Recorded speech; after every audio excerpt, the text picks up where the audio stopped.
I've had many leading experts on this show, including Matthew Walker, and they've all said the same thing about sleep. They've said it's the biggest positive investment you can make in your own performance. You can have the best strategy in the world, but if you're consistently tired, poor decision-making will follow and eventually cause other things to fail in your life. So if you're looking to optimize your recovery, you should start looking at what you're sleeping on. Our sponsor, Helix, makes high-quality mattresses tailored to your body. It doesn't matter if you run hot, sleep on your side, or need something firm. Helix has a mattress for you. And I asked them recently to send one to a member of my team, and Juan received it. And we travel a lot, so when he's home, quality sleep really matters. And he told me he's getting the best sleep of his life. And the data backs it up, with 82% of people in a Helix study saying they saw an increase in their deep sleep. And with a 120-night trial, you've got 4 months to prove it to yourself. You can get 27% off at helixsleep.com/diary. That's helixsleep.com/diary. Kanye's whole thing is, I don't give a fuck. Art is something that you will really fight for if you love it, even if your message is misunderstood. Like White Lives Matter. He's an artist that likes war. One of the founders of Roc-A-Fella, Roc-A-Wella. He discovered Jay-Z, Kanye West, and so many others. One of the biggest pioneers in hip-hop. I took Jay-Z and shopped him to every single label, and they all said no. I had to do it myself. I really want to understand why Roc-A-Fella won. I did partnerships with my artists. I'm going to give you all the rights to my record, my art, and then you're going to give me 10% of my art. That just didn't make sense to me. That whole stint of your career, the Roc-A-Fella chapter, do you have any regrets surrounding that when you look back? I wouldn't have been so generous with Jay. It was more friendship for me and money for him. But he did things that I thought he would never do. What are those? I'm just saying this. Let me just say this. What was the hardest moment in your life? When Aaliyah died, that breaks my heart. Singer-actress Aaliyah is killed in a plane crash. I tried to play out what that would feel like for me. Don't do it. You don't want to go there. It's a pain that you couldn't understand.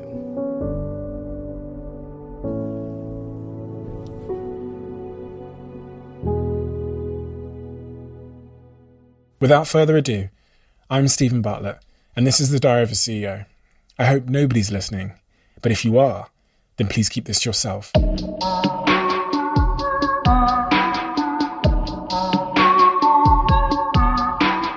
Dame, I always believe that in order to understand a man, you have to understand their earliest context, because as childhood psychology often asserts, that's really when our character and our shape is formed.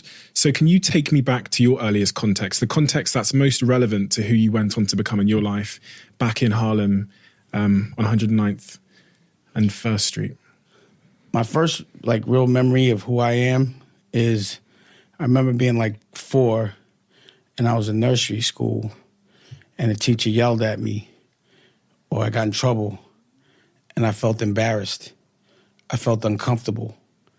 And I remember saying to myself as a 4-year-old, I'm never going to feel embarrassed again, ever. I didn't like the way it felt. You know, like when Fred Flintstone used to get yelled at and he starts shrinking, and I just was like, I'm never going to put myself in a position to let any adult, teacher, whatever, I'm never going to be embarrassed. I just hated that. I remember not liking that feeling. And I think that was the last time I felt it. Pause. And how did that presumably impacts your relationship with authority figures? It just means I don't care what anybody thinks. So no matter what, regardless to what, you're not going to make me feel as less of who I am. I know who I am. So there was no way that teacher was going to make me feel small just because they were a teacher and I was a student. There was no way that they were going to make me feel less of myself. I was never going to let another person make me feel bad about myself ever again. The last time that happened, I was 4 years old. But what I saw was, as I got older, that this is the way people live their life, fear of what people think of them. And that's the reason why they don't say what they feel. That's the reason why they internalize. And that's the reason why they end up depressed. So as long as you're expressing yourself, as long as you don't care, as long as you're not hurting anybody, there's no pain to feel. It's almost like at that point I sprayed this thing called I don't give a fuck what anybody's thinking spray. And I think that's been the most important thing, is not to care about the judgment of other people. What about your parents? Could they tell you what to do? Well, of course, as a child, but my mom died when I was 16, so I was still a child. So at that point, I was making money. You know, the last time anyone could tell me what to do would be the last time someone was paying my bills. So if you paying my bills, then you could tell me what to do. And I've never put myself in a situation like that as an adult for someone to be able to tell me what to do. They could give me advice. My parents could give me advice. But, you know, at 16 or 17, after my mom died, I was getting more money than my dad. You know, so at that point, it's hard to listen to people that are older than you that haven't got to the place you want to go. And as a child, you become very arrogant when you can do adult things. But my mother was the one that taught me to never, ever, ever let someone tell you something that you don't believe without saying how you feel about it. And, you know, almost where it made it to where we might have had almost a somewhat disrespectful relationship because I would talk back. But, you know, in school, I would talk back. If I didn't agree with you, I was letting you know. And I'd be like, my mother taught me that. You know what I mean? So I was basically taught to talk back. You're a father now. When you look back I've been a father. Yeah. Yeah, I can I tell, should be yeah. a grandfather. My newest child, you know, I had him when I'm 50. I'm 51. 5 kids. Yeah. Last time I counted. When you look back on your own relationship with your parents and how, now that you're a father, you've got kids of your own, how in hindsight did that shape you, the dynamic between your parents, but also their relationship with you? Is there anything you look back and say, well, because of that, I became this? Well, everything. I have a tattoo on my arm that says, thanks for making me the man I am. So, yeah, I got my sense of humor from my father, and I got my hustle from my mother, period. And, yeah, you become a combination of the people that influence you the most. That's why you have to be important. I mean, it's important that you're cognizant of what you do when you realize that people are actually influenced by you. You know what I mean? You never want to do something that you don't want the people you love to do because they're going to do exactly what you do. So I got a little bit of that. You know, my mom, she was like, you know, an entrepreneur. She always made sure I had everything. She sold things. You know what I mean? Not drugs, but like, you know, like clothes. You know what I mean? But like at flea markets and stuff. And she was real innovative about it. She did this thing once. We went to a flea market and she took a hula hoop and put a curtain on it. And we would stand up, and it made into a dressing room. And that day, she sold all of her jeans. She made $800 that day, I remember, at Aqueduct. So, you know, I've always had that hustle and bustle from my moms. And doing things different at an early age made me know that that's the only way you could do it right. Like standing in, like if you don't stand out, then you're just atmosphere in a crowd. But when you do things different, then people are drawn to you. One of the things I've thought about since growing up is how a lot of the things that I value most as characteristics in myself probably came from what the world would consider to be mistakes that my parents made. So one of them being like not being around makes you independent, or, you know, maybe being a workaholic maybe makes the kid a workaholic, or maybe not having money gives you drive. When you think about the things that wouldn't be in that like parenting handbook of how to raise a child that ultimately served you and made you, you know, the man you are today, is there anything there where you go, a mistake made me brilliant? Yeah. Every mistake that I had to fix made me brilliant. It makes you a boss, because that's a boss's job, is to like untie knots. You know, your job as a parent is to make sure your children never have to go through the same problems that you went through. It's to break cycles. But first you kind of have to understand what that cycle is. So as an adult that had children, I was, you know, I ain't gonna like shit on my dad, but if I were him, I would have been in my life a little more. And you can look at there's this thing like, you know, if your father's an alcoholic, you could either become an alcoholic because of it or just never touch drinks. It depends on how things affect you. So, you know, the way he parented and the way I knew and I was conscious about the way it made me feel, I knew what not to do to my children or what not to, you know, be absent, or when I should be consistent. You know, the cycle that I've wanted to break was that cycle where, you know, your mother tells you not to like your father and your father's telling you certain things about your mother, and those are the people that you love the most. And the only thing you want as a child is for your parents to get together. That's all you want. So, you know, it took me to have 5 kids to have a good relationship, a good, you know, one that's not so traumatizing for the child, a functional relationship. It took me 5 to be 50 to get there. But each one of those children, the other 4 children, I knew that I was like, damn, I you know, even though I've been able to make it where they've never had to sell drugs and they've had the best educations and lived that 1% of life, but I wasn't able to break that cycle. The thing that hurt me the most was the separation of my parents and the beef. I wasn't able to break that cycle. So, you know, I wasn't going to stop till I did. It's almost like with every child, I became a better parent. But knowing that the breakup of my mother and father affected my mother for the rest of her life, which affected me. You know what I'm saying? And I didn't want to ever do that to my children. And then also, being a visiting dad is whack. You want to wake up with your child. You want to watch your child grow and evolve. You know, buying and providing physical things. A kid doesn't even care about that. That's not currency to a kid. They don't even know about money until you tell them about it. All they care about is your time. And that's the most valuable thing is, you know, the love that you can give your child. So, you know, at some point you might think, okay, I'll sacrifice time with my child because I got to make money to support him. But the kid don't care about that. You know, the kid just wants you to be there to support him. Did you learn about emotions and affection and how to express yourself from your parents? Was that something that you were able to do as a young man well? Yeah, I mean, I wouldn't put a title on it like, oh, this is affection, but I've always been able to express myself in any way, you know, whether I'm crying or whether I'm cuddling. You know, I don't have any problems about being and showing what I feel in that moment, unless it's the police. You're 16 years old when your mother passes away? Mm. Yeah.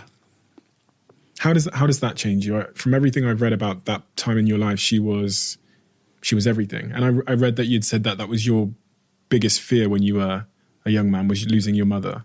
Yeah. Yeah, it made me a beast. It made me fearless. You know, it's like a gift and a curse of facing your nightmares early because then you have nothing else to be scared of. So, you know, when my mom's died,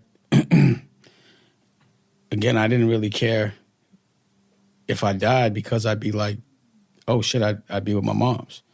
So I had no fear of anything at that point. And I knew how I would react, you know, because sometimes you don't know how you're going to react in certain situations. So I knew how I could get over it, not get over it, but live with it. And also it makes you appreciate what a real problem is.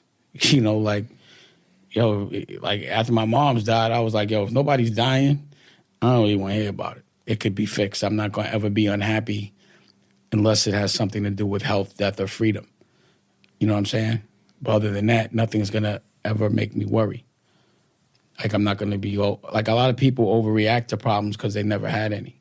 They don't know what a problem is, and then they make something that's light feel like it's the worst thing in the world. And I'm not going to ever do that because I appreciate when things are good.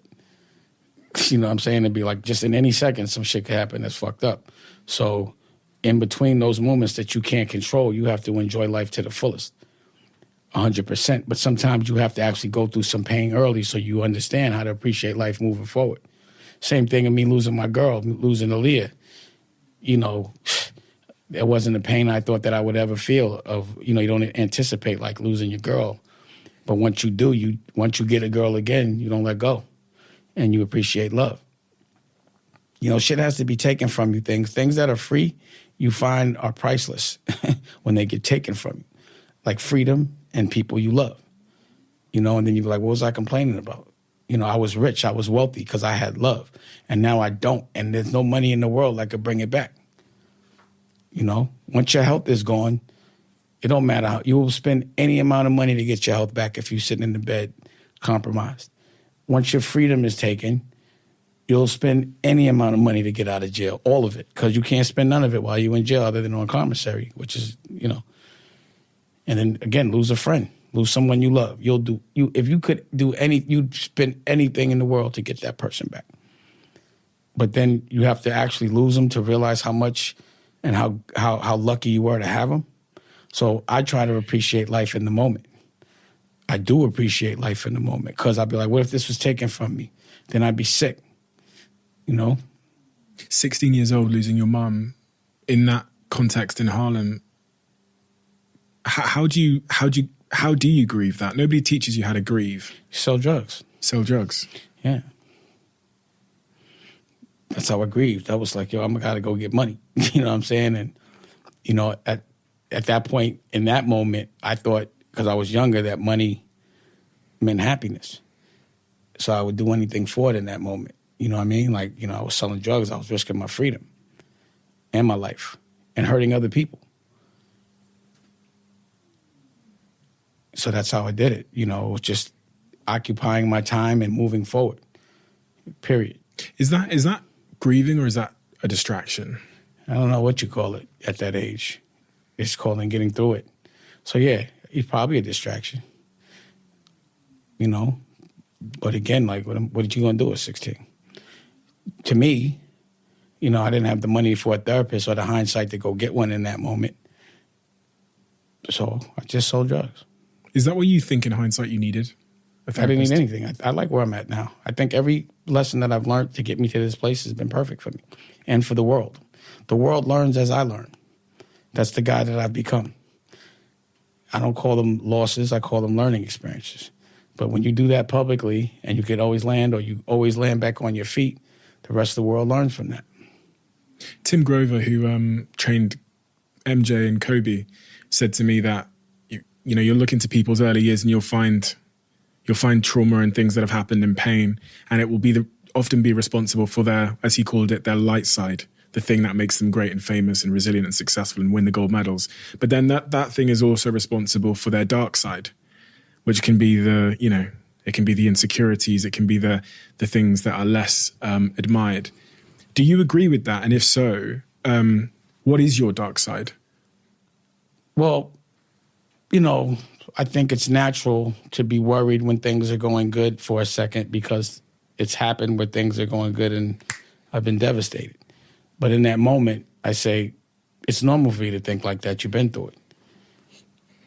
I think only dark side is people triggering me that, when I feel someone's not doing right by me or by people that I love, I can get triggered I get triggered.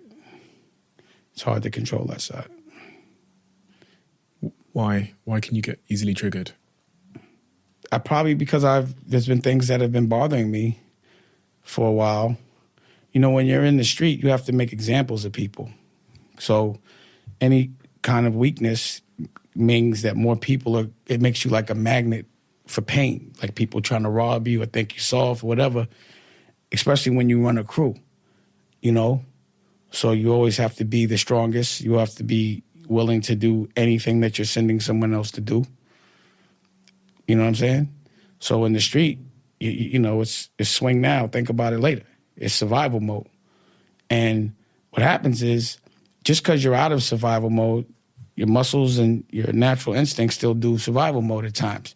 So I've had to get therapy to, be like, yo, you're not in the street. To be able to say that, like, yo, you're not in the street, so you don't have to deal with things that way anymore. But if you've seen in my career, it'd be a lot of yelling because I would rather when I'm really yelling, it would be me like in the street, I had to put my hands on you. So instead of me yelling, instead of me putting my hands on you and going to jail, I would just yell or snap. So I had to actually, because it's a different game in the street than it is in business. And the rules are different. Like, being disrespectful is almost part of like traditional corporate business. The shit that you do every day in corporate business could get you put in a trunk in the street. And if you come from the street and you have to be like, oh, that hurt.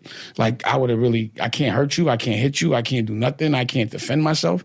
I got to go through a lawyer for this. It could become traumatized. And you have to internalize a lot. So disrespect triggers me. And, people trying to control a narrative by tricking you into thinking you're not great when you really are. People have tried to convince me I'm not a superhero, and I know I am. I'm that man. Why is that an important belief for you? Because I'm always fighting for the culture. That's what a superhero does, you know, or a general. Like, you know, back in the Roman days, no matter how much money you had, you were not famous unless you fought for your country and won a war, for your country, for something you loved, you know? And for me, I'm a person that loves a lot, not just country. I love culture. I love a lot. I love art. There's so much for me to fight for. You know what I'm saying? It's like I just can't look the other way for things that affect me and my culture and things that people I love. It's hard. I think a lot of conditioning happens when you see things are wrong and you got to look the other way for survival. And I've just never been that guy. And I don't come from a family or a bloodline of people that have ever been abused, that have ever been bullied. I come from a bloodline of people that bully the bully, that oppress the oppressor. Like, we look for people that think they tough because we really think they are not, just based on the overcompensation. You know what I mean? So it's not in how you, like, project yourself or act. It's really about what you do. If I'd asked you when you were 16, 17, after your mother passes, what you're going to be when you're older, I just said, great. I'm going to be great. I'm going to be Dame Dash. I didn't know what I was going to be. At 16, I just knew I was going to be great. How could you be so sure? How could you not be so sure? I'm Dame Dash. You know what I'm saying? Like, my narrative's never been losing. You know, when you start out winning and that's all you know, even when it appears you lose, if you're a winner, you're like, I just can't see myself losing. So no matter what, I'm gonna end up winning. I'll learn from it. It'll be patient, but I don't see losing. You realize that not everybody has that mindset, right? It's too bad for them. I don't understand why. Do you understand where you got that mindset from? I'm from Harlem.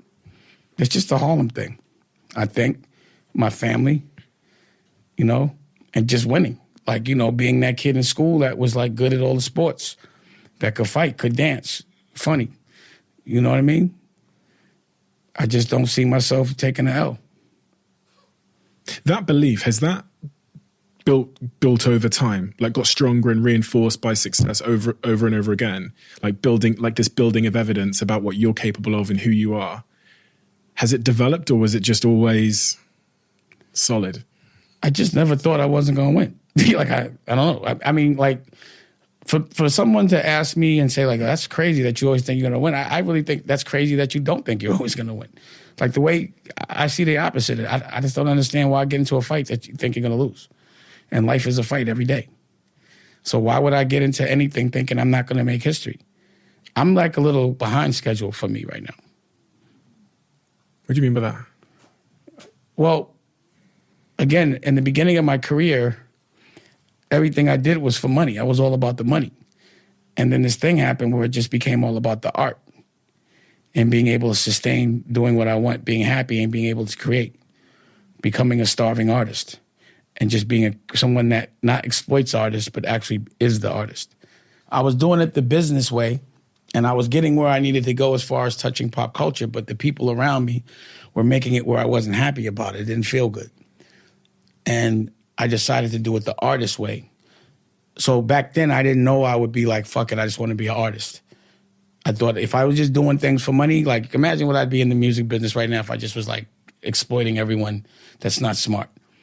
You know, and taking advantage. Like, if I would have took advantage of Jay-Z, which I probably could have. He didn't know anything about the business. He might try to act like that now, but I trust me. You know what I'm saying? Mm. So, you know, if I was that person that would do anything, no integrity, no morals or scruples, I'd have billions and billions and billions of dollars. I wouldn't have taught my artists how to leverage their celebrity for their own products. I'd have just leveraged their celebrity for my own. You know what I'm saying? I teach my artists how to be independent of me. You understand what I'm saying? That's why the artists around me end up, like, usually it's the businessman that has more money than the artist, right? Mm. The artists are the ones that have more money than the businessman. Obviously, I'm not the businessman. You know what I'm saying? Or else I'd have the bread. I'm the artist. It's funny how artists become businessmen. They kick the art at certain points. Or who's really an artist, or what a real artist is. But to me, a real artist is someone that won't do nothing for money, which is me. I won't do nothing for money. I make money off the things that I love to do, off the art. and I respect the process of art. You feel me? That's why you see when I came in, I know the process, but not of one art, of a lot. So I know the fashion art, the music art, the comic, even though I don't draw, but all of these different things, I learned them to where I could do it independently and I don't have to outsource. At the cost of the timeline, which could have been faster if you'd chosen to exploit people. Right. And that's a trade-off that a lot of people wouldn't have taken. They would have taken Yeah, that's why they're miserable. Now they're on pills. Now they're not happy. Now they're paying for sex. It's just, I won't do it. You know what I'm saying? For the first part of your career, you were on the other side, right? You were the businessman. You were working with artists like Jay-Z and Kanye and many, many others. And you weren't in sort of artist mode as you kind of see yourself now with the comic books and the movies and the music and everything else you're doing. Everything you're doing. Children's books. The list was so long that I thought just no point. It's like I said, it's insanity. It's ridiculousness, the amount of things that inspire me that I think I could actually do better than everyone else. When you look back though on that period from being that 16-year-old, you go through school. I heard you got kicked out of school a lot. I got kicked out of a lot of schools. I got kicked out of one school and then I dropped out of the next. But you got kicked out of a lot of schools. I can understand why from what you said about that 4-year-old kid. But why would I want somebody that doesn't have as much money as I want to make trying to tell me what to do? And how you think they felt when I would tell them that? Like my car's better than yours. I'm 16. You're the principal. You know what I'm saying? Did you park in the principal's spot one time as well? That's what got me kicked out of 2 schools. It's so crazy because, there would be kids that did real wild stuff in school that did not get kicked out, but question this entitlement of certain kinds of people. Just because someone gives them authority doesn't mean I'm acknowledging it.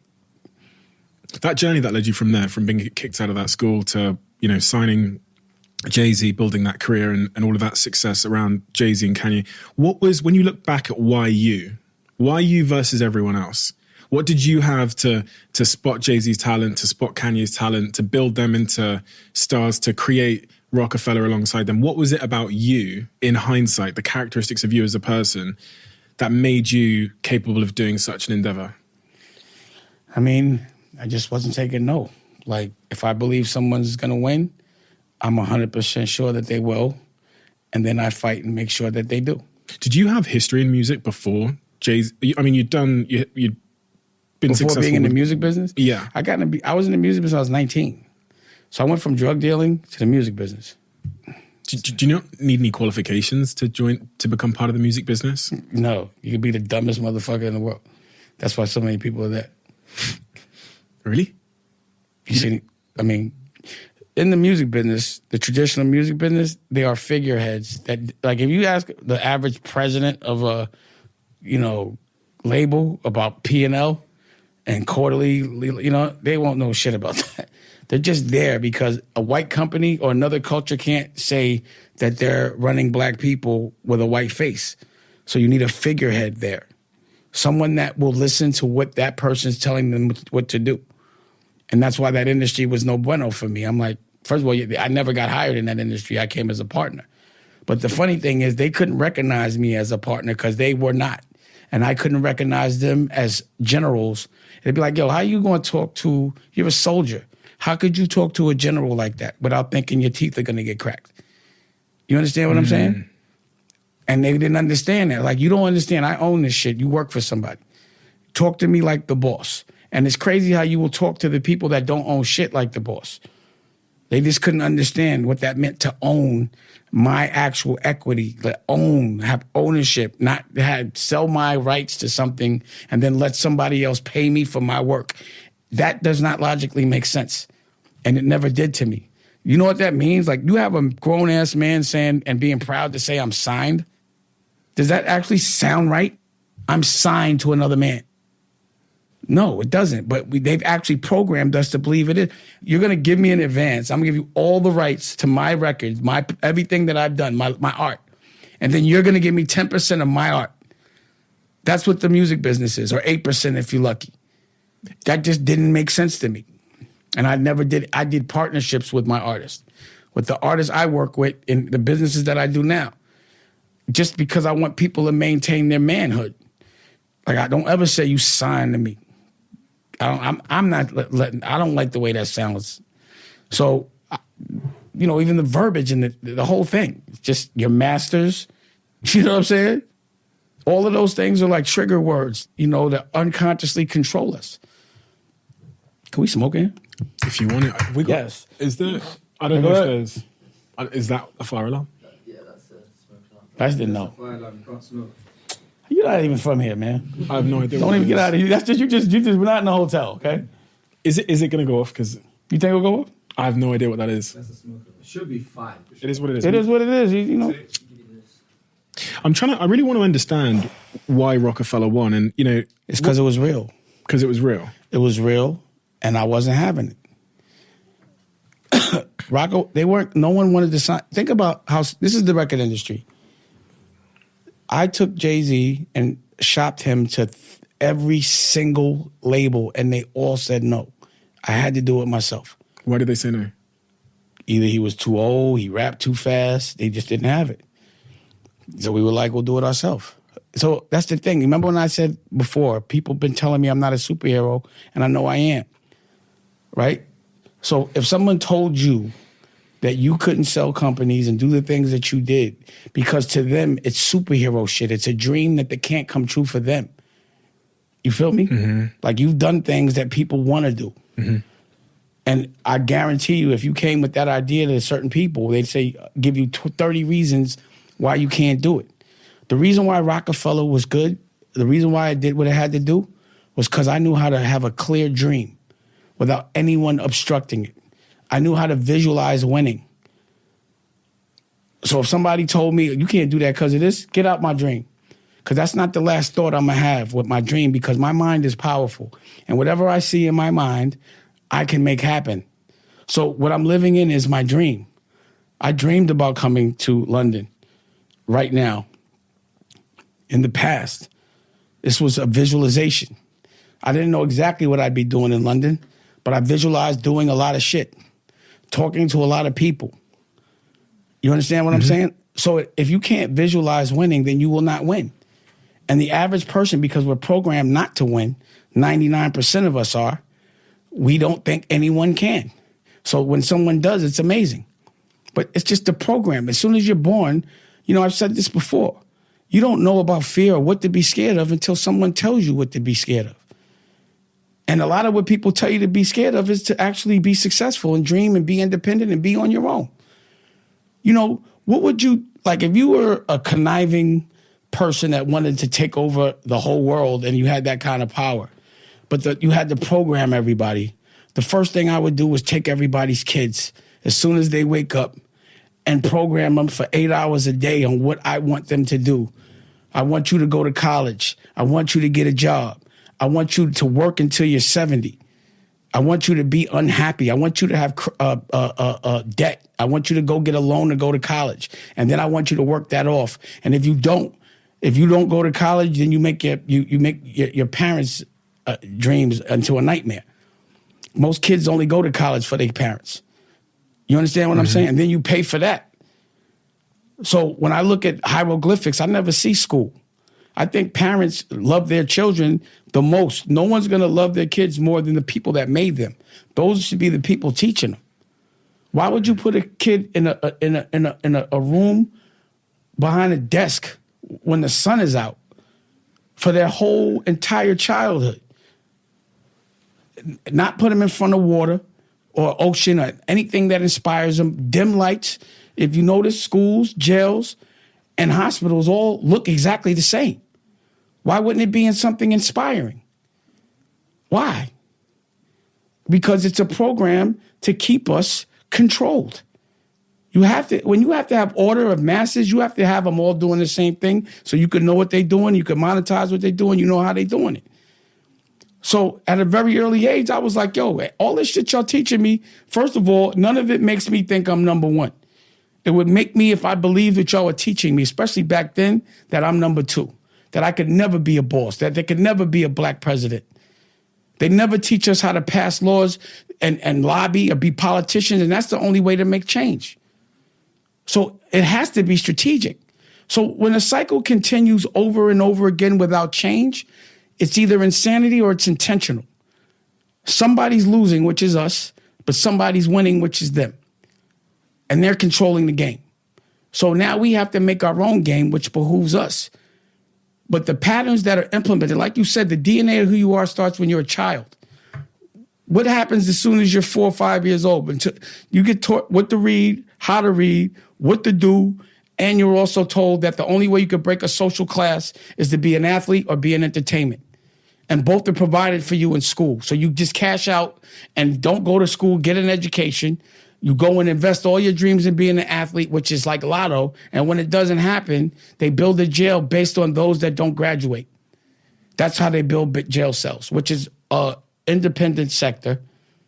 With me, meaning that it's out. It's not the government doesn't own it, and the intention is to keep those beds in those jails filled because you have a government contract. It's nothing but a hotel that you want to keep. So when you get to that jail, based on the fact that you didn't get your education, they make sure that you come back. No rehabilitation at all. And serve you bad food. No therapy. None of that shit. And it's obvious, if you study people, which people do, that you should do that different so that there would be a different result. But because there hasn't been any change made by anyone, the change has to come from us. And that's the reason why Roc-A-Fella was successful, because I wasn't with none of that. Not the education, not the programming that we should be signed, none of that shit. Not them telling me Jay was too old, all of that. You understand what I'm saying? So basically everything I've been told has not behooved me, but everything I do has. So when I don't listen, my family eats. When I do, we don't. One of the things they don't teach us when we're young is about money, especially if you don't come from it and you haven't got a... And that's a business. Holding money is a business within itself. Mm. They don't teach you how to pay taxes. Yeah. They don't teach you about capital gains. Yeah. They don't teach you about trust funds. None of that shit. They don't teach you how to have money because they don't expect you to get none. Why isn't there a class on how to have money? How to invest it, how to pay your taxes. Yeah, I mean, I destroyed, by 18 years old, we have this thing called a credit score out here. I think you have it, the same sort of thing in the US. I don't have a credit score. I destroyed mine very early. And then I got these 2 CCJs, which is a county court judgment, which sits on your credit score for 6 years when I was 18, because I was shoplifting pizzas. My parents weren't speaking to me. I was trying to start these businesses. How do you shoplift a pizza? You just walk in, you get your bag, dress as smart as you can, so they don't look, you're still black, so they're still going to look at you walking in the shop, but you dress as smart as you can, go around the back, put it in the bag, walk out. That's what I was doing. I just didn't have any money.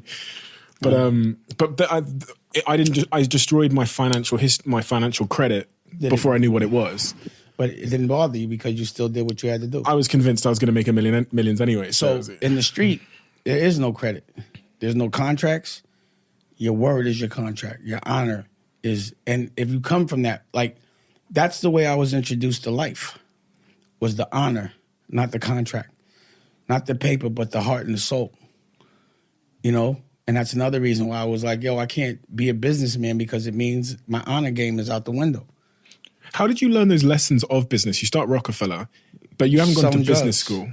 Selling drugs. You got to market. You got to be consistent. You got a color top. No one else could use that color. You protect it. You brand. Your work got to be good. Marketing, then. Well, it wasn't. See, that's the thing about hustling. This is another thing. It's like, because it's illegal, you can't do no ads. You just got to put out. You got to give samples out. And once they addicted, then you raise the prices. But the marketing of Roc-A-Fella, that was something. It was just the brand. We were just active, bro. Like innately, I don't know. I look back at tapes that I have of, like, when I was like 19, and I had merch, but I didn't call it merch back. The things I was doing, I didn't get taught. I didn't have a title for them, but it was just logical to do. If you deal with logic as opposed to waiting for somebody to tell you, I mean, that's the difference between being a soldier and a general. Soldiers they wait literally to be told what to do. Generals give orders. There as well, the naivety seems to be playing into your favor, because if you'd gone to business school and learned about how to build a record label. While I was in business school, I'd have been missing building Bro, I paid for my daughter's college, right? But I told her, you don't have to go to college. She wanted to be a model at the time. Those 4 years would have been the prime years for her. You understand what I'm saying? Now she graduated, and it's like, I would have preferred, because her education cost $250,000. I would have way preferred to just give her $250,000 as a salary, or at least invest $250,000 in a business for her. You know, I tell my son Lucky, he's in college right now, and I'm telling him, I'm like, yo, I just did this with your sister. If I'm paying for college, you're going to listen to your professor, but you're going to have to listen to me too. I have to be able to tell. Now, this is my first lesson. Tell me what your dreams are. What's your dream? And it's the hardest question for him to answer. They don't teach dreaming in school, which is why we make books. Now, I ain't going to be mad about it. I'm part of something called the OSG, and there's also, and it's 200 principles, and most of these principles are from places where most people are economically challenged. And what we do is we discuss curriculum, the things the Board of Education's not doing, we'll do it. They do that on Thursdays, and on Tuesdays I teach the principals in entrepreneurial class because none of the principals knew how to dream. I'm like, how y'all teaching your teachers to teach the kids how to dream if y'all don't? So in order to teach these kids how to be fearless, y'all got to be fearless. And they have. And they've been that. So I'm not just the person that talks about problems. I'm actively trying to fix them. I read that point about dreaming. I've heard you talk about visualization and dreaming and the importance that plays. And I've also saw you on an interview before. You asked, I think it was the host, the guy that said he wanted to be an actor. You asked, yeah. You remember? Mm-hmm. I thought that was brilliant. I watched it last night, and he's, you know, what's the right type of dream to set? The one that you love, what inspires you. But don't dream cheap because they don't cost $1. You got to dream big. Why would you dream small? Pause. You know what I mean? Like, why wouldn't you have the perfect, best case scenario? And it has to be a selfish dream because you can't help nobody unless you can help yourself. Period. Unless you're 100, you can't help someone else be 100. Have you always had a really crazy dream in your head? Yeah, I've been living it. Roc-A-Fella was a crazy dream in my head. But so was DD 172. You know what I'm saying? And these other art galleries, everything I'm doing right now, being a director. You know, what I do is, like, as a creative person, I look at my life like a movie, and I like to play different characters.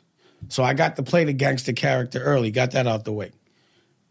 I got to be a music mogul years ago, a fashion designer, a fashion mogul. You know, I started oil. I sold oil for fun, you know, just to do it. You know, Web3, Metaverse, the galleries, you know, with Network, you know, that's where I got my land in Network because of the utilities that it could do. It could do a lot of shit.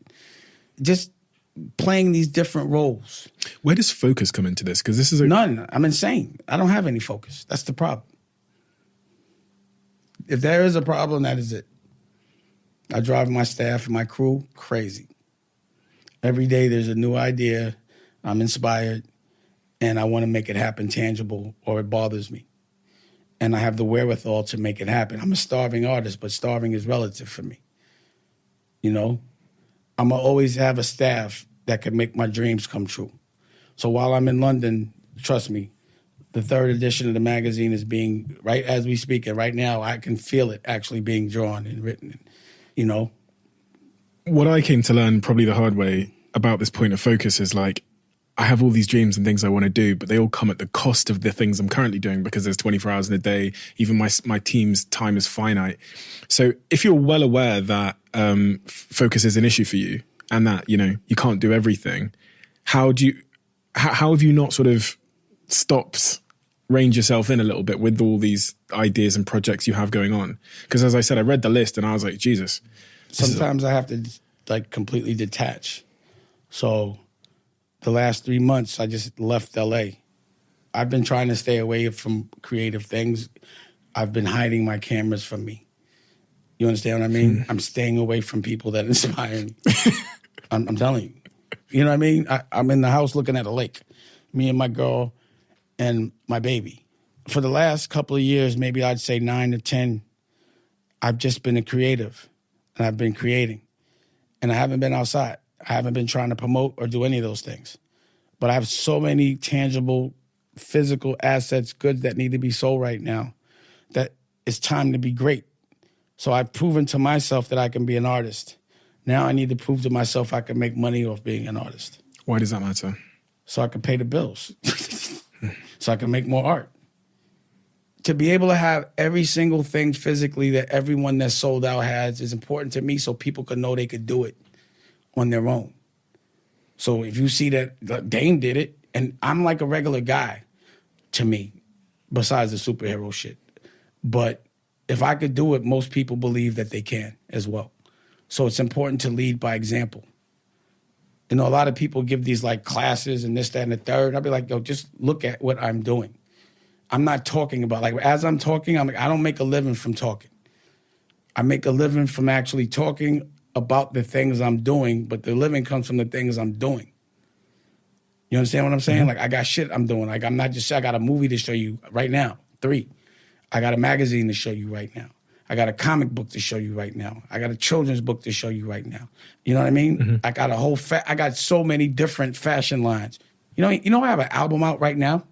Cameron and A-Track. It's called You Wasn't There. It was #1 on the rap charts last week. I forgot I put that shit out. When is enough enough? Enough what? Fun? It's never enough fun. If I'm not talking, again, it's not like I got a bunch of bread. You know what I'm saying? If I had crazy bread, then they'd be like, oh, I'm not doing it for the money. I just do it every single day. There's just new shit to do. You said before we started recording, you're busy in your mind almost to the point of insanity. And when I spoke to Roc, who's your fiance, she said you're crazy, crazy motivated. The most driven, motivated person she's ever encountered in her life. He just never turns off. He doesn't sleep. Mm. I mean, how sustainable is that? How sustainable has it been?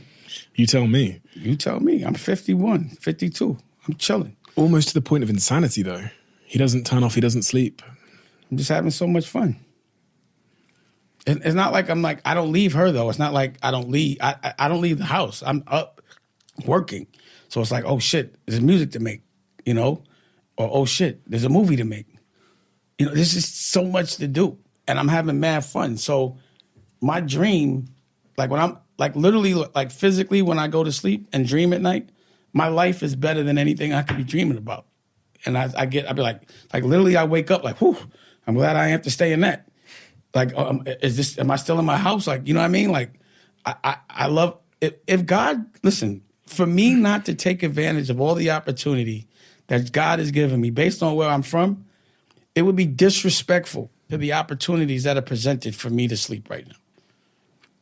It would be disrespectful. It's too much.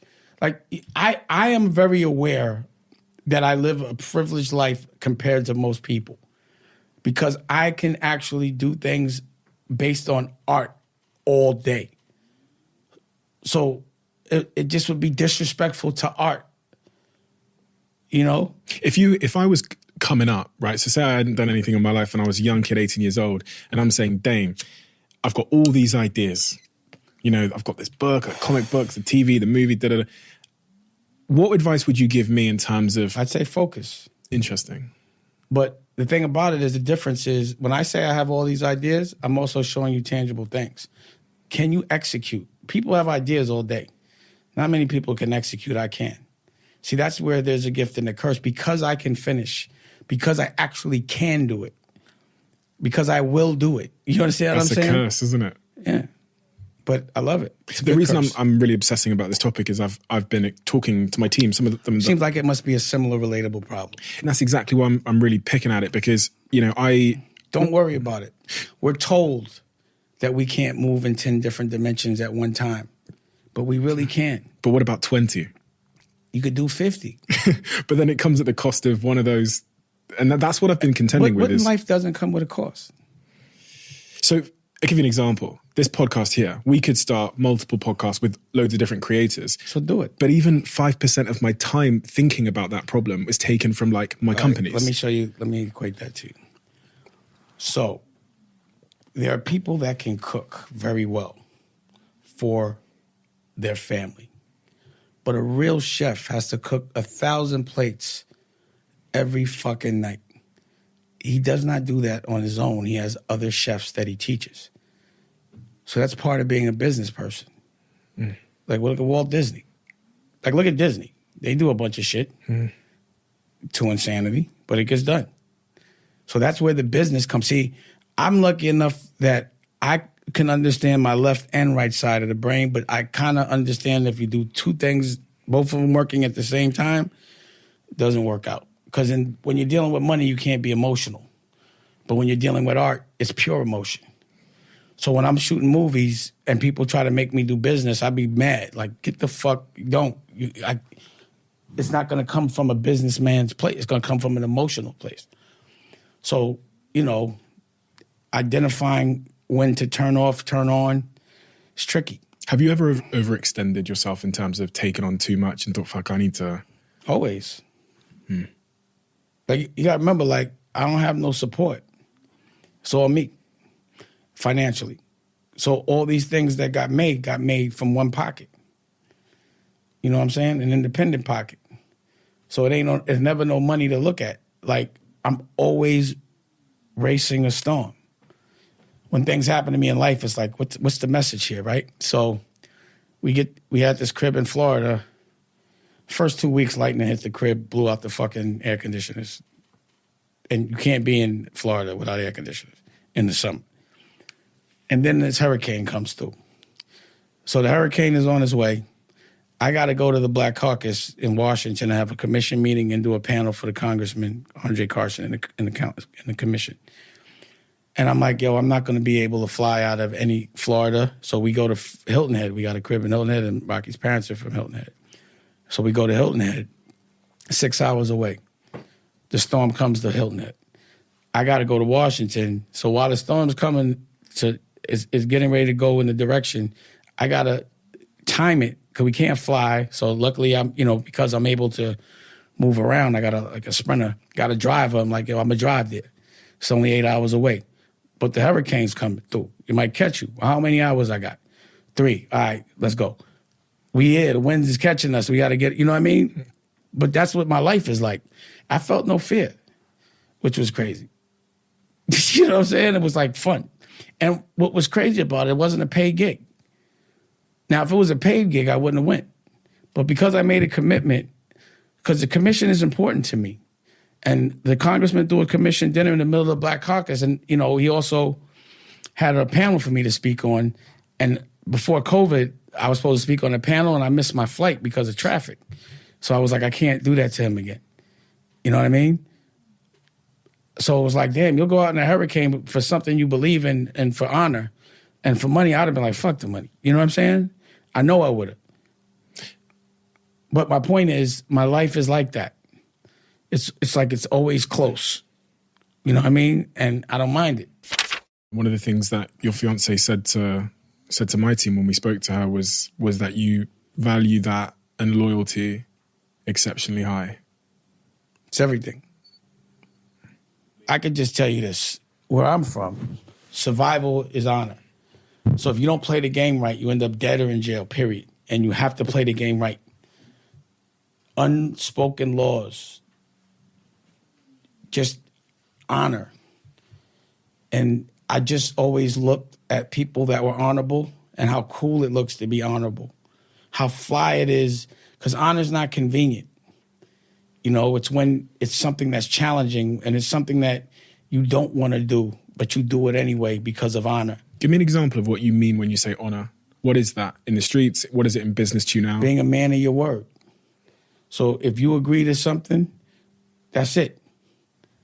Period. See, in the street, if you give your word with a real street dude, that's it. You got to give it. You know what I mean? Like, you can't talk to certain people and say you're going to do something that you're not. They coming looking for you. You said you're going to do it. You got to do it. When I agree to do something, I don't even care about the money. It's your word. You lie to me, your ass is out. You erase to me, because that could get you killed. That could get you put in jail.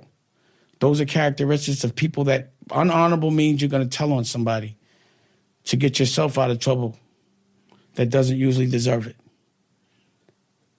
I was watching an interview earlier on with Kanye, and he speaks incredibly highly of you in every time he's asked.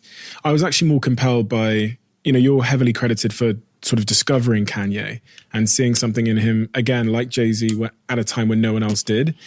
Kanye's become this brand now. And he stretches across multiple industries in an unbelievable way, in culture and art, in fact, all these things. He's up on my wall upstairs. I've actually got a painting from his show where he had that levitating stage. But what did you see in him back then that to be responsible for the monolith that he is today?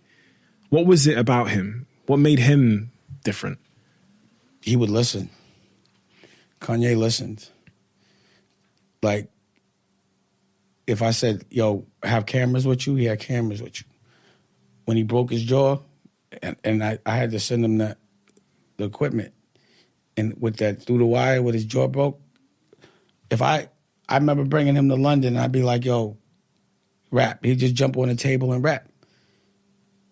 And the thing about when you say I discovered Kanye, yeah, but I gave everyone in Roc-A-Fella the same exact opportunity. I fought for Kanye and protected Kanye.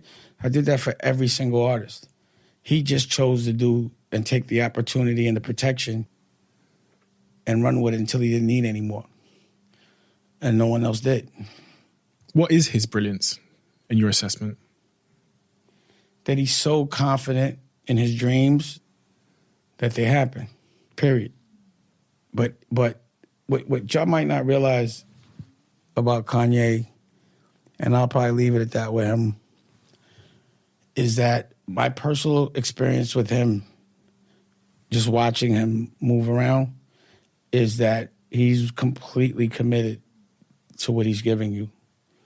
Every single second until he passes out, he's working. He doesn't have a personal life that I've seen. Every second's devoted to art. And it's insanity as well. He said it. He's like, yo, I'm Dame Dash with a whole lot of money. And he is. But, the thing is, he has a whole lot of money because he talks and works with corporate. But look how it triggers him. You know what I mean? So what it means is no matter how much money you make, if there's still somebody impeding on your art, you're going to be unhappy. And that's why my advice is always to do it on your own. Just for the happiness value of it. Fuck the money. If we all said forget the money, we'd make so much more. Probably not in the short term, though, right? But in the meantime, you're having mad fun. When you're working on your dream, money doesn't matter. If you really, truly love what you're doing, if you're doing it for the love of the art, you ain't really worried about the money in that moment. As long as you can continue to do it. There's a trade-off, though, isn't there? And I've experienced that in my life, and it's kind of what you were speaking to there. It's the business side of you that keeps talking because you still love money. Me? Yeah. I do love money, to be fair. That's why you're conflicted. Yeah. And I think I've taken investment in all the companies I've started. No, not these days, but sounded like before. You have. Yeah. The last 10 years. And it sounded like it gets you uninspired. But that's why when we spoke offline and you said, I quit my job, I was like, didn't you just say you sold a company? How could you still call it a job? Yeah, I saw the job. Once it's a job, it's not fun no more. I don't got a job. When you look at these people, so in Kanye, case, I don't want to talk about him beyond this point, but obviously it's made him a billionaire. The trade-off you're speaking to is that, he's had these frictions with the corporations and stuff like that, but puts him in a position now where he can, as he is doing, go it alone, be an independent. All I'm saying is, regardless of what, it ends up in war. So if you get either way, either you're going to have to walk away from your company or go to war. One of the two. Correct? Yeah. Most of the time for a lot of founders, who the fuck wants to do that? Yeah. If you look at Steve Jobs with Apple. Look at you. He got fired from Apple. Let's talk about you. Yeah. So it sounds to me like you went public and got uninspired. Yeah. Lost control. Exactly. Yeah. You gave away your control for money. Yeah. Why would you give your freedom? Think about this, right? So when slavery became in America illegal, everyone that had slaves were still lawmakers that used to have slaves. They still were passing laws. So can you imagine this conversation? What are we going to do now? We don't have slaves. Well, we have to make it where they're slaves, but they don't know it. How do we do that? Well, let's oppress them and let's make them fight each other. So every time one kills, we get one killed And then one goes to jail. We get 2 for 1. Plus, they all have kids. They have kids. So now they don't have parents. They're disenfranchised. So now the kids do the same exact thing because they have nobody to lead them. You understand what I'm saying? It's just the plan to make us think we're winning when we're losing. But what we really do is we give away our freedom. So what happens is you commit a crime, you hurt your brother, and now legally you're in chains. You're put in a cage and you're working for slave wages. And now, instead of slave master or master, it's warden or CO, or at least that's what we call them in the States. I don't know what they call it's called a correction officer, CO, or warden, whoever runs the jail. It's a plan. So they always trick us into giving away our freedom by dangling a bag. The bag, though, can sometimes be very big. But the bag doesn't mean, it's man-made. Money is man-made. The value of money is made based on what a man says. But real currency is love, and that's God-made. So why would you listen just logically to man telling you that his currency is more powerful than God's currency, which is love? I'm going with God's currency every time, just because it's logical. And that's another thing. Logically, I just believe God has to be a woman. Why? Can you create life? But God creates life. Can a woman create life? So what would be the closest thing to God? The creator of life would be a woman. But of course a man, because they have muscle, would trick the rest of the world into believing that man would be in... If war and people fighting is the least smartest thing in the world to do, and that's men do that all day. It's the most destructive thing to do. It's bad for business, but it's good for someone else's, whoever's selling bullets. You understand what I'm saying? And men do this all day. So if, men been running this shit for a while and shit is fucked up. I would love to see what life looks like with women running things. I would love that. That whole stint of your career, the Roc-A-Fella chapter, do you have any regrets surrounding that when you look back and think, I wish I'd done that differently? I wish someone had told me this thing. That's Roc-A-Fella. That shit is art. Why would I want to mess with that? Look how it's impacted the world. You know what I mean? There'll be certain things that just because I know better, I do different. But who cares, man? I was like a kid. What are those things? If you were giving me advice. I wouldn't have been so generous with Jay. It was more friendship for me and money for him.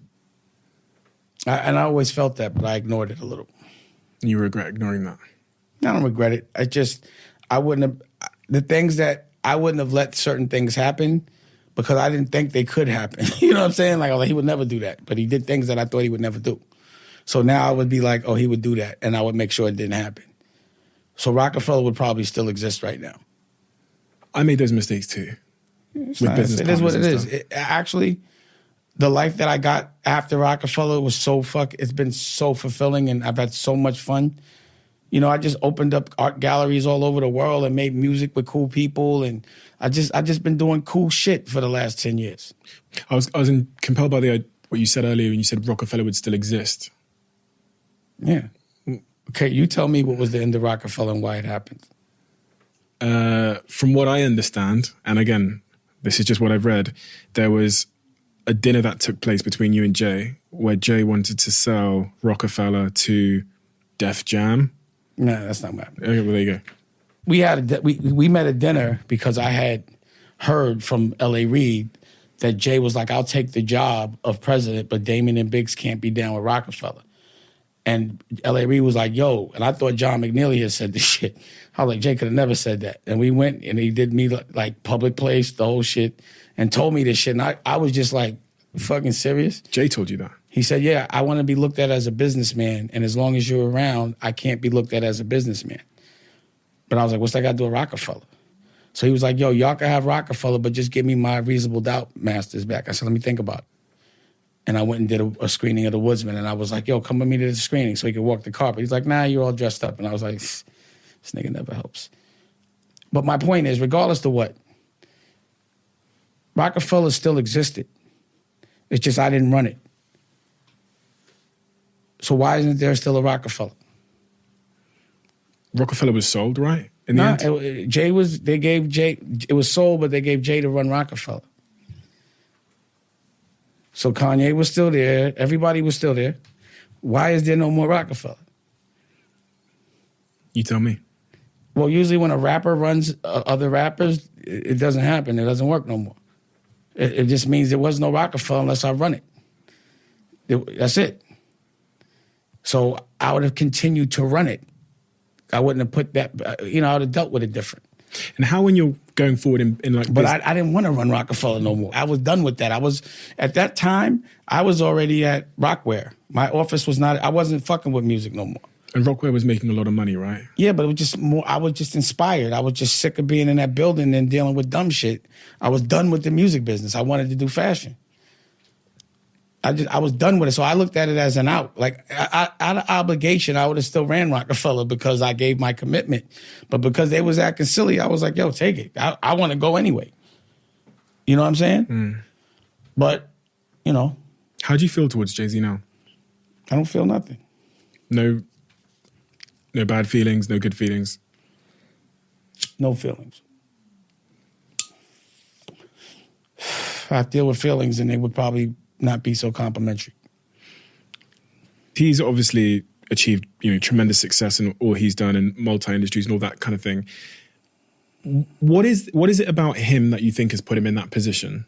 His characteristics? I don't want to talk about Jay. You don't want to talk about him? Not really. Like, I know what Roc-A-Fella was and how we did business, so it's hard to, I don't even try to figure that shit out. Period. You have a really unique perspective in the sense that you yourself, Kanye, Jay, you got to see the characteristics that made them go on their journeys, and that's really what I was trying to get at. Is like, what are those? The difference between Jay and Kanye, and I say it, Jay is about the money, period, and Kanye is about the art and the money, but it's the art. You know what I mean? Like Jay, like Kanye is a real artist. Like Kanye is in different dimensions. Like he really focuses on that fashion. I never saw Jay do that, ever. Nothing near that. And he really focuses on his creative. Like, he produces his own beats. And then he's about, like, sonically, he's really into how things are. Like I don't even understand what the fuck he's doing when he makes beats. You know what I mean? Like, I know what a beat sounds, but then he does some other shit that makes it, like, where other people respect it. It's an art to what he does. And Kanye obviously has opinions. He's not trying to fit in. So Kanye's whole thing is, I don't give a fuck. He's an artist that likes war. But most artists, I don't know. I think it's like art is something that you will really fight for if you love it. Even if your message is misunderstood. Like White Lives Matter. Yeah, I don't understand it. You don't understand his message there? No. Kanye, holla at me, bro. Explain that one to me. I didn't understand that one either. I did try and read after I saw his post, but I still couldn't quite grasp what he was Actually, don't holler at me. I don't want to talk about that. The only reason why I would want to talk to him is so I could know, so I could protect him. That's the only reason why. But other than that, it's like, yeah, that one there. I love Kanye. Seems to have bothered you. Seems to have bothered you, that one. No.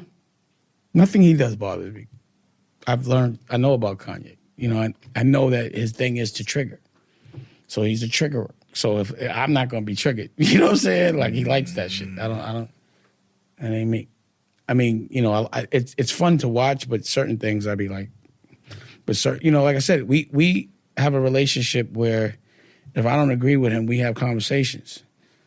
You feel me? And that might be why sometimes we don't speak for a while. But, you know what I'm saying? Like, with everyone that I love, I'm not going to just say things are all right if they're not. I'm going to tell you my perspective on it. And sometimes people don't want to hear that shit. I don't know what's going on, so I can't judge it, but I wouldn't have did that shit. You know what I'm saying? I didn't like it. I'm telling you right now, but I'm not going to disown him, but I didn't like it. He's like that person in Thanksgiving, that uncle that you are. Like, think about it, like, Stacey, I'd have Stacey Dash at my fucking Thanksgiving table. Imagine what that would be like. the elephant in the room gets addressed. You understand what I'm saying? Yeah. But that be the reasons why a lot of times it doesn't happen so often, because I'm always addressing it. Not because I'm, I just honestly would like to know. Curiosity. What did you learn from how Roc-A-Fella came to end about business, life, people? I didn't look at the music. I didn't look at that as business. That's why I was like, it's not real business. So you got to think about it. At that time, I'm a real businessman. That means I want to be strategic. I want to make plans. If nobody wants to do that shit and I'm doing it on my own, it becomes very frustrating. So I had to fight for Roc-A-Wear. You know what I'm saying? I had to do it on my own. I had to fight for Roc-A-Fella. I had to do it on my own. It was just too much fighting, and then fighting with the people that I'm fighting for. It just was, it was just like, I'm not fighting for a bunch of dudes. Like, it's just, there's nothing to get from it, to gain. So just like, it's a bunch of ungrateful dudes. And I can't have my daughters around these dudes. Do you have trust issues in business? Hell yeah. There's no trust issues. I trust no one. Y'all got, I get another drink? Yeah. Can we pour up another drink? Same? Yes, please. We can just keep talking. It's okay, isn't it? Yeah, it's cool. We can just keep talking. Yeah. You said you don't trust anybody. Do you? Yeah. Cool. My girlfriend. You think if you make her really mad, you think she's gonna? You trust that she's gonna be fair? Fair? What do you mean by if fair? you do something unfair, will her reaction be fair? Probably not. Next question. Yeah. I trust my... I trust my girl, but... I trust Jack. Who? Jack. Well, how much you trust him? He has your bank account numbers and shit? I'd give him my bank account numbers. You would? Yeah. My assistant, Sophie, I trust her as well. My brother works full-time for my company, Jason. I trust it. He actually manages all my finances, my bank account, all my investment portfolio when I do Shark Tank Dragon's Den. We'll see how that works out. It's going well so far. We don't, No. Yeah. No, I'm just saying this. Let me just say this. Of course, I have people around me, and everyone has to deal with those things. But the trust thing is, I'm cut from a certain kind of cloth. So what may not be honorable to people because they're not from the same experience as me, it may be different version than what I see. So I don't trust that people look at things exactly the way I do. Like, some people don't think things that are disrespectful are because they're not a boss. You understand what I mean? Like, if you're not a person that's actually paid people for service, if you've never done that, which a lot of people have not that judge me, which I don't care, then you can never, ever understand what it is to pay someone and them not do their job. You just never know what that is. So you don't trust people? Nah. Mm-mm. People don't even trust themselves. There's no one in your life that you trust? Your fiance? No, I mean, there's a level of trust, yeah. Yeah, I mean, I trust her. Yeah, I trust my girl. But people, I don't, like family, it's like whatever. If they fuck you over, they do. It is what it is. That's their burden to bear. You know what I mean? Like, karmically. But people that I don't have to trust, I don't. Like, there's always, like, I trust people, like, yeah, but there's never 100. It'd be like, you never know what someone's doing when you're not looking, bro. People are different. When you're a person that's cutting the checks, it's hard to trust people because they're just showing you what they have to show you to get the money. You feel me? I was saying this, being in Florida, you understand real racism. Like, motherfuckers is racist out there. You know what I mean? Like, broke motherfuckers, too. The crazy shit about, like, racism is, like, being a wealthy or what could appear to be a wealthy black man with a staff, and you might get someone from another culture, and they'll be like, but you're still not white. No matter how much money you got, I'm like, I don't want to be white. You know what I'm saying? But they still have that chip. Like, but, it's that one thing that's like, I'm not trying to be that. You think that's what it is. I don't.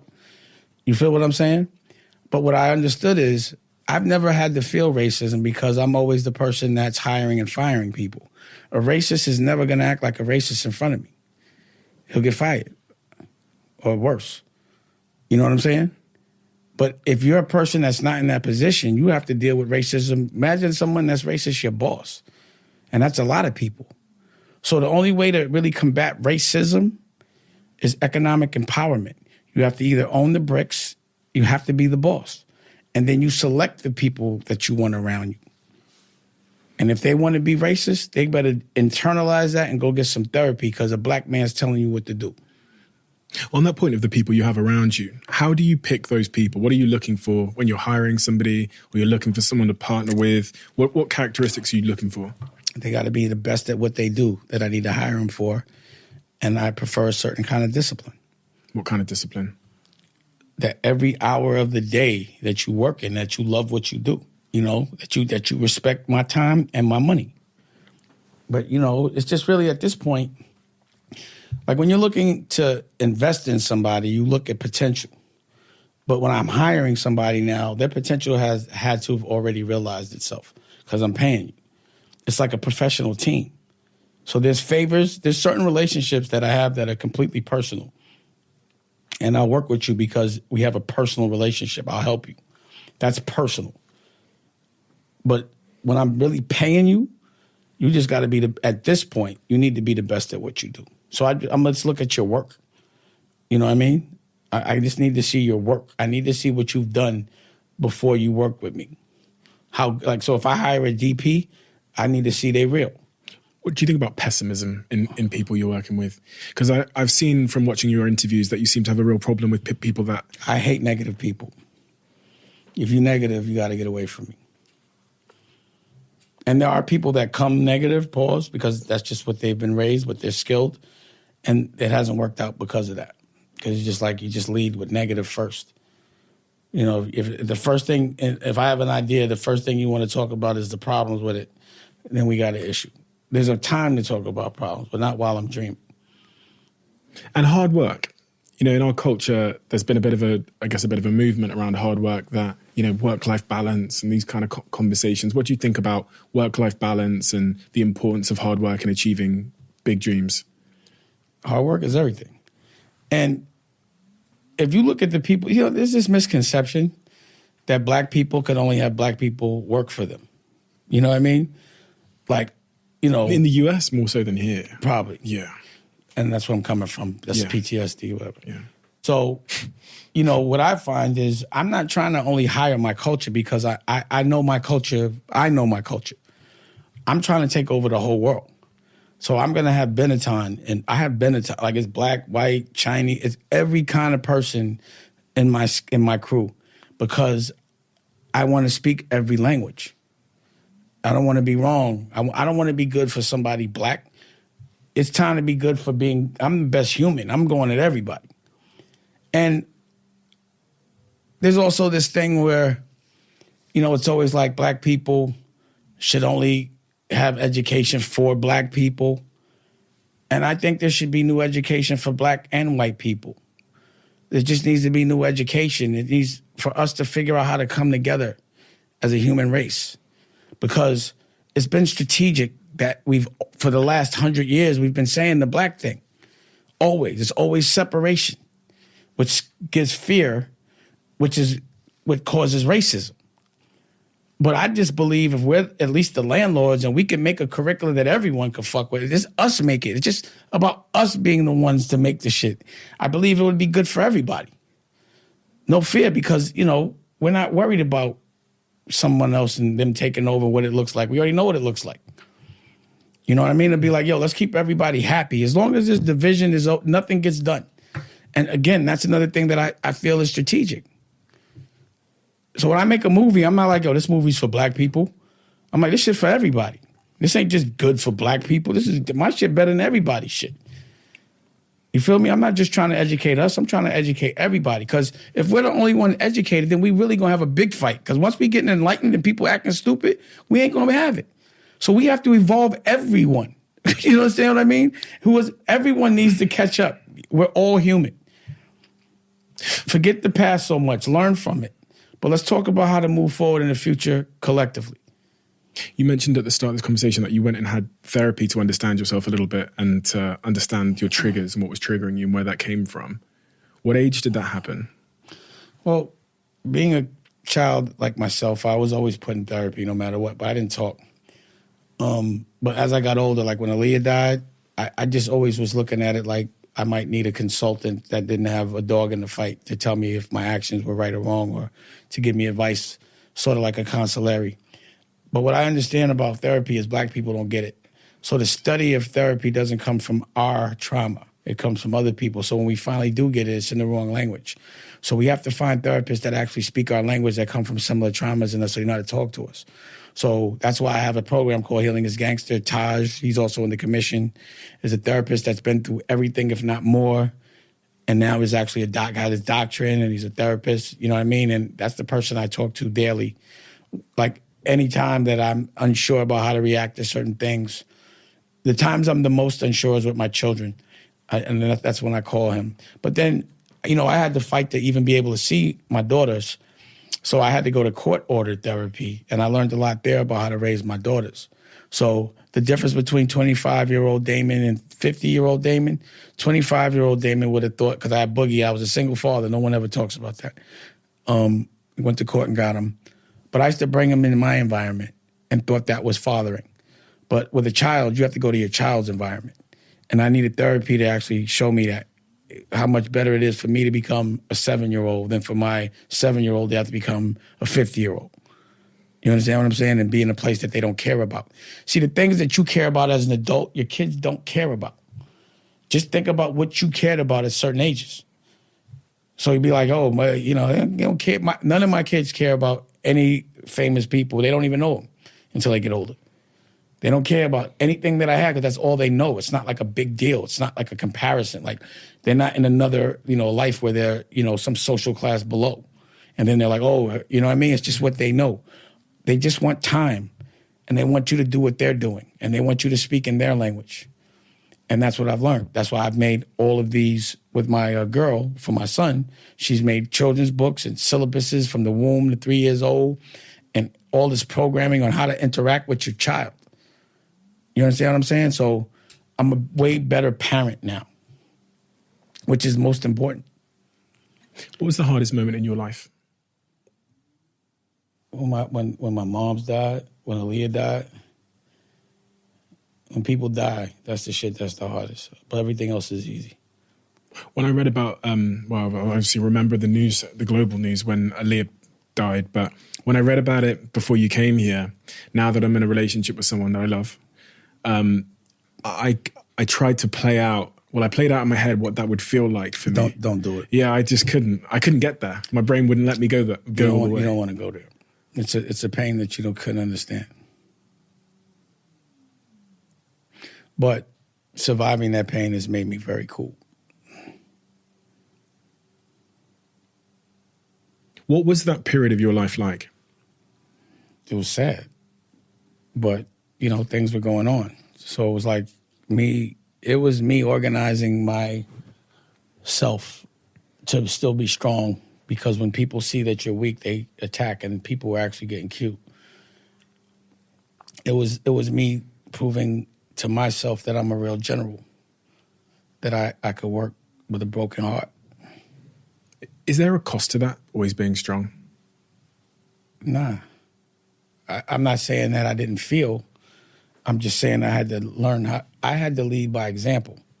So in that moment, I was like, the way I react to this is how every single person that looks up to me is going to react when they lose someone they love. You understand what I mean? And, you know, being at, you know, when you're running, or you're the, you know, not to say, when you're the head and you're a lot of different people are depending on your strength, it's a life I've chosen. You feel me? Mm-hmm. So when you choose to be a certain way or take a certain role, like I would rather do that than sit around and be sad. You know what I'm saying? Like, I don't want to sit around and be sad. Mm-hmm.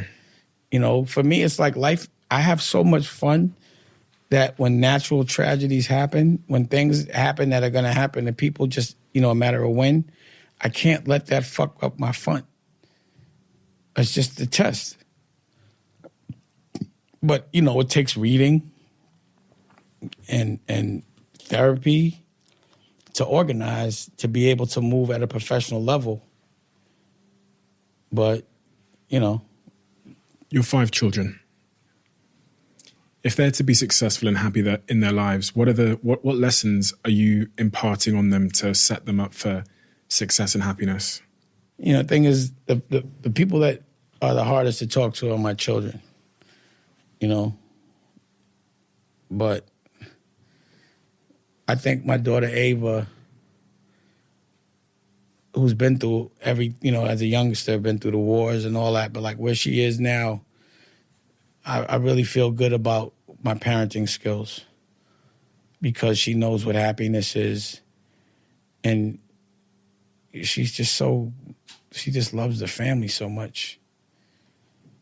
I don't really think that way with my children. You know what I mean? It's just like I just want them to be happy. And I just feel like it's my job to make sure that they're happy. But if they don't find it on their own, and the thing about children, when you have children, is after a certain age, they're not children no more. So you can be like, I got children. I don't have 5 kids. I have like 3 adults. You know what I'm saying? Or at least 2. But they're still my kids. So if they're not happy, then I want to make sure they are. If their dreams, like my job is to make my kids' dreams come true. But they have to know what they are. Do your kids know what their dreams are? Nah. It's a conversation I have often with them. And I'd be having like, yo, write it down. They don't even listen to me. I'd be like, should I get paid to say they don't listen to for free? But they're still perfect to me. It's hard because the good thing about like baby Dusko, my son, is that Rocky is instilling everything that I'm instilling. There's no contradictions. Like if I say something, she's not saying I'm wrong. So there's no choice that has to be made. We're both instilling the same thing. So I'm curious to see how that one's going to work out. All my kids are different. All of them. You visualize for your whole life. I was reading about how when you were building Roc-A-Fella, you would pull up at houses and go and view houses that you knew you couldn't afford because one day you knew you'd be able to afford them. And this sort of thread of visualization. I still do that. Really? You're still pulling up at houses? Yeah, but I could always buy them. I promise you, once I go look at a house and I want it, I figure it out. My question is like, what are you visualizing now? You talked about living in that neighborhood where people sold out, but what is Dame's vision? Right now, as far as business or personal? Both.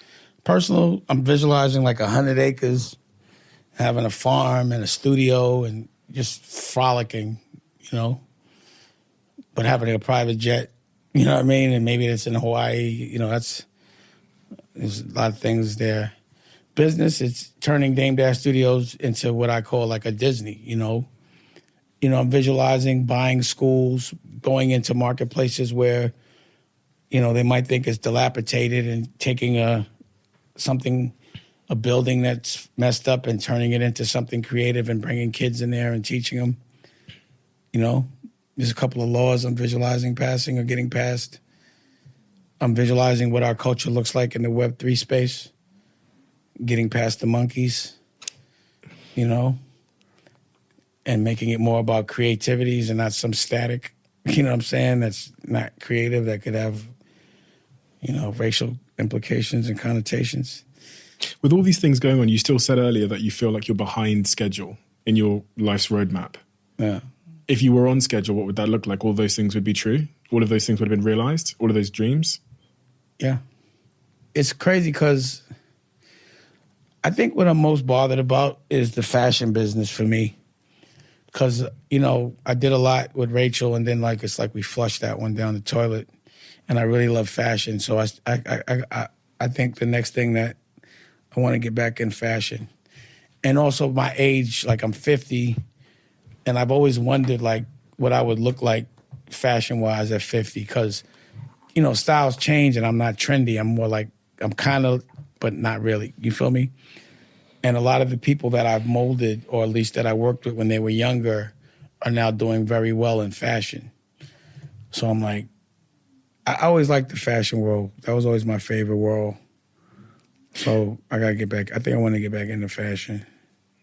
We have a closing tradition on this podcast where the last guest asks a question for the next guest. They don't know who they're asking it for, and I don't get to see it till I open the book. The question that's been left for you is, what are you most missing in your life? It actually says, what are you missing most in your life? Right now, I'll be missing my children because they're all doing their own thing, and I can't never get them all at one time. You know what I mean? Like, I got to get like a day, a couple times a year that all my kids, like I'm always with 3 at a time or 2. I never have them all in the same house. I'm missing that. I'm missing my daughters a lot because I've been on the road. I miss Aaliyah. I'm always curious, like if Aaliyah and Rocky knew each other, what that would look like. You know what I'm saying? Because I see so much of, like, Rocky has a lot of similarities to Aaliyah that people would not even understand. You still miss her? Yeah. Yeah. She was the coolest. Like, you know, unless you were able to experience her, it'd be hard for you to understand. But she still is. She was magic. But again, the type of magic she is, it was like when I never thought I'd see that magic again, but I saw it in Raquel in a very unsuspecting place, which was odd. But yeah, she was different. And, you know, to me, like in history, I think she'll go down as probably the coolest woman singer, coolest of all time. And when she was alive, she was like, had that aura of coolness, of being the coolest. And she told me I was the coolest. You feel me? So, you know, what does your life look like? Or how do you feel about yourself when Aaliyah tells you that you're the coolest? And Aaliyah. Yeah. You understand? Thank you. You understand what I'm saying? Yeah. What kind of confidence do you have? It's a big What question. kind of validation do you have when you could really be like, Aaliyah told me I was the coolest person she ever met? A lot of people have told me that, but Aaliyah told me that. I'm so inspired. I've been really inspired by so many things you've said, but really the dedication to art and being an artist, I think, is something that people don't speak about enough, because everyone's trying to get the bag and business and build, but the art is obviously where the emotion, the love, and the expression The bag is. has always been a distraction. Money is the devil, bro. It makes you forget everything that makes you happy. There's no way to get both at the same time. Yeah, be an artist. I'm doing it. I just told you it comes with a fight. But like, you're an artist, right? I DJ, I write books, I have a musical that tours the country. That's my art. That's the piece of me where I go, I ain't doing this for money. And it doesn't, if we make money, we give the money to charity. So that's my art. Is that when you're having your most fun? Yeah, 100%. So I mean, this not? is art for me. Exactly. So why not make money off what makes you the happiest? Yeah, that's a good point. Usually because you don't have confidence in the fact that you could. But that's what I decided to do. Have complete confidence in my artistry. I just want to make money off me. I'll help people get money, but first and foremost, it got to be about me. Dame, thank you. Thank you for your time. Thanks for coming here. You're someone that I've admired from afar for many, many years, from an art perspective, a business perspective, and I've watched your videos, and your mindset, I think, is the thing that I think everybody can take the most from, because a mindset, and your mindset, really is like a fishing rod. It's like a way to maneuver life in order to orientate yourself towards success and good outcomes. Dame, thank you.